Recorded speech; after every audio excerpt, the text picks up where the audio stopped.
have to wait much longer. Here he comes now.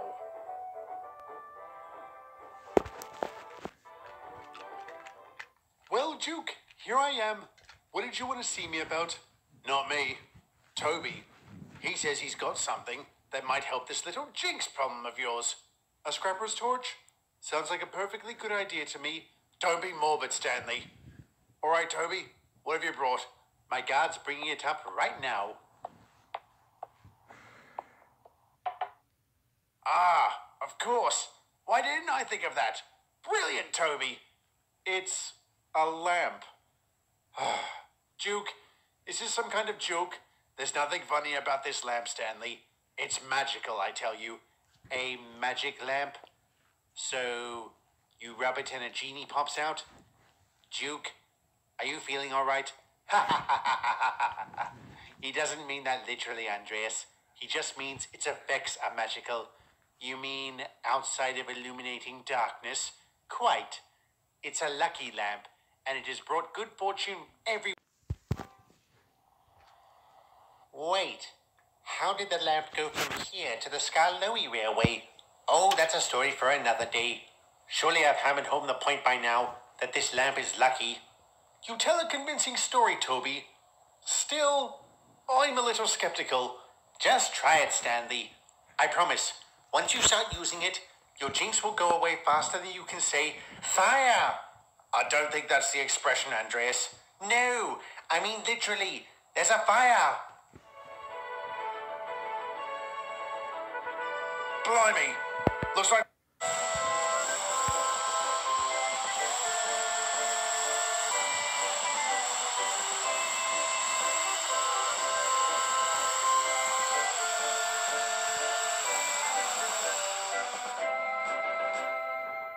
All right, terrific work, lads. I'll say they were in top form. Agreed. That barbershop has been there for over 20 years. Are you so sure this lamp brings good luck, Toby? Yes, it most certainly does. How can you say that, given what we just saw? Andraess, wouldn't you call it good luck that a fire broke out within spitting distance of a fully staffed fire train? I'd call it good luck if that fire never happened to begin with. But I take your point. All right, Toby, I'm convinced. Thank you so much. You're very welcome. From that moment on, Stanley was no longer bothered by his... Why do I put up with you two?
Oh my. What a horrible turn of events that this should happen to me. I'm fine, by the way, in case you're wondering. Of course, Murray. I am relieved to hear it. I will be equally relieved when I discover the name of the prat who switched the points to that blasted siding. First things first, we need to get this whole ordeal sorted. Indeed. Do I dare suppose that the lucky lamp is on the fritz? In some ways, I would... Oh, come along, Atlas. Pick up the pace. Settle down, Andraess. We're working as fast as we can. Really? If this is top speed, I would hate to see what a slow burn looks like. And I would hate to see what you look like when you're not being obnoxious. Oh, wait! No, I wouldn't. Maybe you should try it for once. Maybe you should stop wasting time and get back to work. Try masquerading as a proper engine for a change. Twit, ruffian.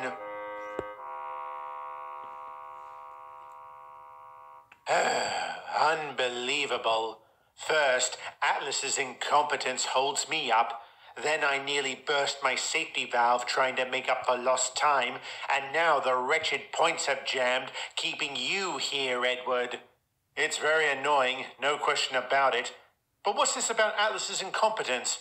He lost control of some slate trucks and they spilled all over the line. Were he a proper engine like me, that would never have happened. A proper engine? Do proper engines roll down hillsides with a fully loaded passenger train? That was not my fault. That was sabotage. Then don't assume what happened with Atlas was his fault either. Why are you defending him, Duke? It's not like he ever helps out when there is actual work to do. All he ever does is deliver slate and coal. He is not a multifaceted locomotive like the rest of us. Bust my buffers, Andraess.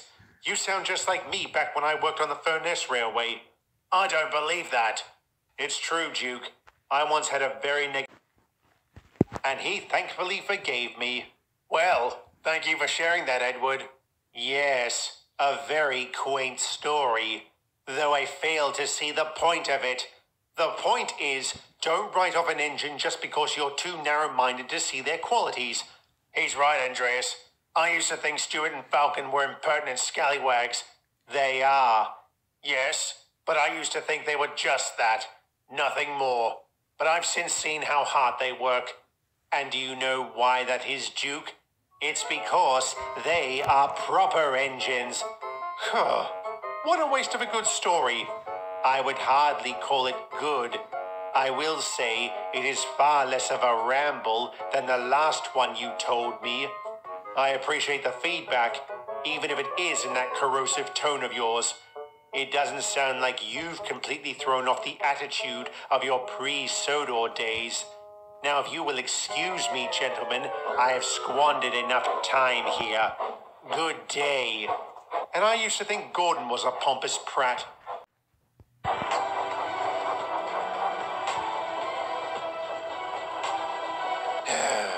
What a waste of my talents that I'm forced to shunt slate.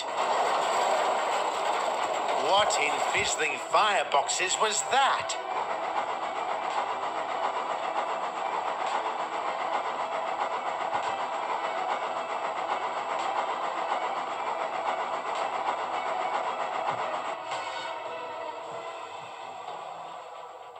Oh my goodness.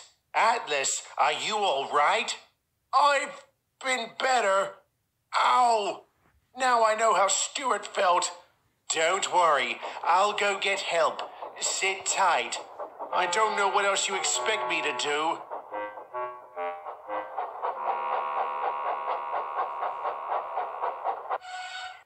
There you are, into the workshop. They'll fix you up in no time.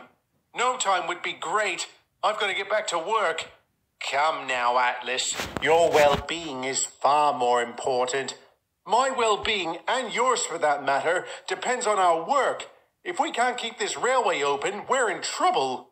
Such devotion and dedication.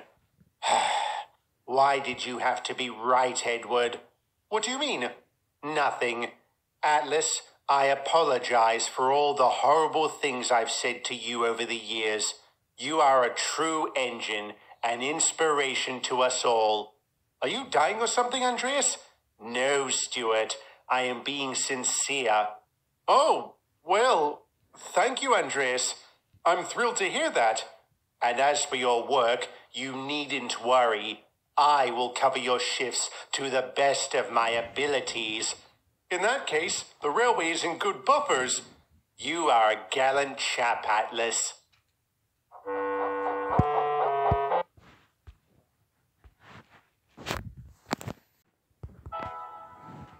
I won't stand for this. Oh, spare me, Duncan. No, I won't. I won't stay silent about being overworked. Stuff and nonsense. I was there when the schedule was announced. We all had an equal number of jobs. Then how come I've had to help out with 3 of them? First, Duke needed a shove with his passenger train. Then I had to double-head a ballast delivery with Stuart because he couldn't handle it. And now I have to take this lot because Renee's burst a cylinder. Is he all right? I don't know. All I know is I've got to run these down to Croven's Gate, only to bring a fuel train back here afterwards. Why are we even building stock for the CFR anyway? Because they'll be running on a similar gauge to us. It makes sense. And I, for one, welcome the job. It is a good source of income for the railway. Isn't that typical? Money, money, money. That's all that seems to matter. It is rather important. A lack of it is the reason why I and my colleagues landed here. And if Sir Handel wants to expand our line, we'll need more of it. Brilliant. Expansion, where I'll have many more opportunities to be overworked and undervalued. Tell me something, Duncan. What would you do if you couldn't complain? Complain anyway. Ask a stupid question.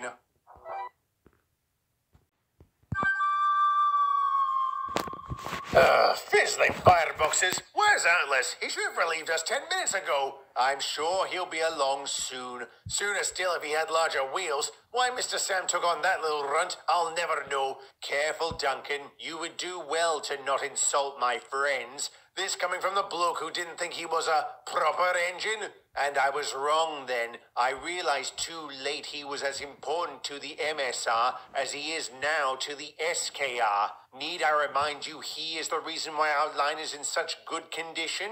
Pah, anyone with half a smoke box can handle maintenance trains. Perhaps you should take over then.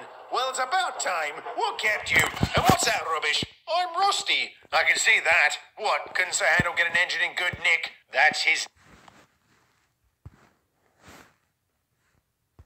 name, Duncan. See? Oh, imbecile. How do you do, Rusty? I'm Andraess. Welcome to the Skarloey Railway and the Nartwin Valley. Thank you, Andraess. I'm thrilled to be here. It's so beautiful. It's almost a pity we have to destroy some of it to expand. A diesel with a conscience? Now I've heard everything. What's that supposed to mean? It means how can your kind feel bad about anything when you were built solely to replace steamies? I'm not here to replace anybody. I'm here to work just like you. If you work just like me, they gave our train to Duke. We had to chase him down to get it back. Another mix-up? Bust my buffers. They've had all sorts of problems ever since they took on that new supervisor. What did you expect? He's the foreman's son. Nepotism is the bane of good business. It's a miracle we've survived this long because of it. Do not start that again, Duncan. Sir Handel became manager through competence and excellence, not the patronage of Mr. Sam. If he was so confident, how come the mid-sodor closed down? That wasn't his fault. We couldn't compete with the roads. Hogwash. A good manager always finds a way to stay competitive, and so do the bad ones, especially the bad ones. How would you know? Never you mind. Come on, let's get out of here. We've had a hard day and I need some rest. Fine. Nice to meet you, Rusty. I look forward to working with you. Yeah, me too.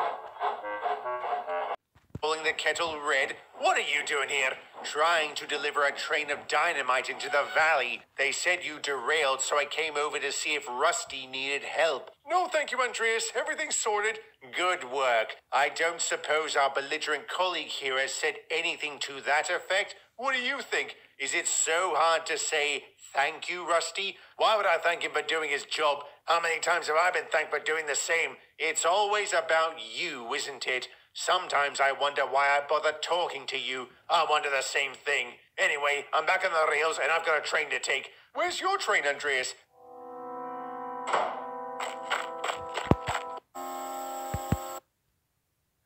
My train! Oh, God, that damn supervisor! Landslide! Get clear!